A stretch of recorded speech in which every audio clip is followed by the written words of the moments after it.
जाने का मन नहीं हुआ उसका, तो वो थक हार कर वहीं सोफे पर सो गई। फिर कुछ घंटों बाद उसकी आंख खुली। अरे शाम के 5 बज गए। ओहो, मुझे तो पता ही नहीं चला, और ये भी अभी तक वापस नहीं आए। अब क्या करूं, इन्हें कॉल करके पूछती हूँ, फिर साथ में कॉफी पीने जाएंगे। ऐसा सोचकर रिया तुरंत ऋषभ को फोन लगाती है। फिर कई फोन कॉल्स के बाद से ऋषभ उसका फोन पिक करता है। हेलो, कहाँ हो आप? मेरा फोन क्यों नहीं उठा रहे थे, और आप वापस कब तक आओगे? अरे मैंने तुमसे कहा था ना कि मैं क्लाइंट के साथ इंपॉर्टेंट मीटिंग में रहूंगा, फिर बार बार फोन करने का क्या मतलब है? तुम्हारे घर में तुम्हें इतने एटिकेट्स भी नहीं सिखाए गए क्या? कान खोलकर सुनो, मैं काम में बिजी हूँ, तो मुझे डिस्टर्ब करने की कोई जरूरत नहीं है। ये कहकर ऋषभ ने फोन काट दिया। रिया को उससे ऐसे बर्ताव की उम्मीद नहीं थी। उसे काफी ठेस पहुंची थी, लेकिन फिर उसने खुद को संभाला और ड्राइवर को फोन किया। हेलो, अब आप गाड़ी निकालिए, मुझे डल लेक जाना है। जी मैडम। रिया कार से डल लेक पहुंची।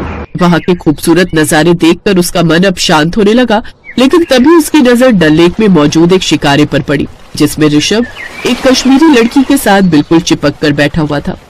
दोनों के हाव भाव साफ बता रहे थे कि उन दोनों का क्या रिश्ता है। उधर रिया से ये सब कुछ बर्दाश्त नहीं हो रहा था।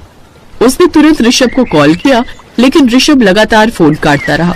रिया वापस होटल आ गई, और फिर आधी रात के वक्त तुम अभी तक जाग रही हो? जाओ, जाकर सो जाओ। जिस औरत का पति उसके हनीमून पर एक दूसरी औरत के साथ कश्मीर की वादियों में रंगरलियां बना रहा हो, उस औरत की आंखों में नींद कैसे आएगी? ऋषभ सक्सेना, तुमने मेरे साथ बहुत गलत किया है, तुम्हें इसकी सजा मिलेगी। रिया बहुत गुस्से में थी, इसलिए बिना कुछ सोचे समझे बस बोलती ही गई।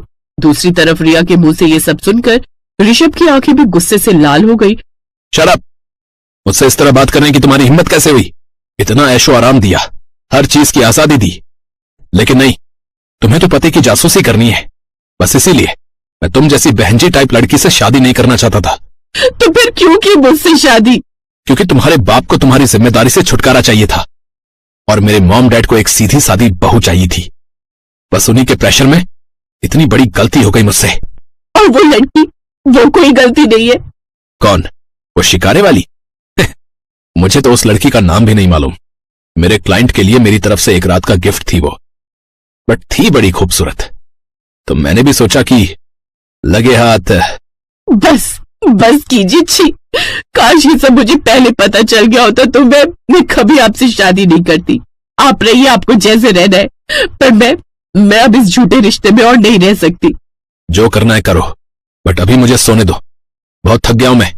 इसके बाद रिया ने सबसे पहले अपनी माँ को फोन लगाया और रोते हुए सब कुछ कह डाला।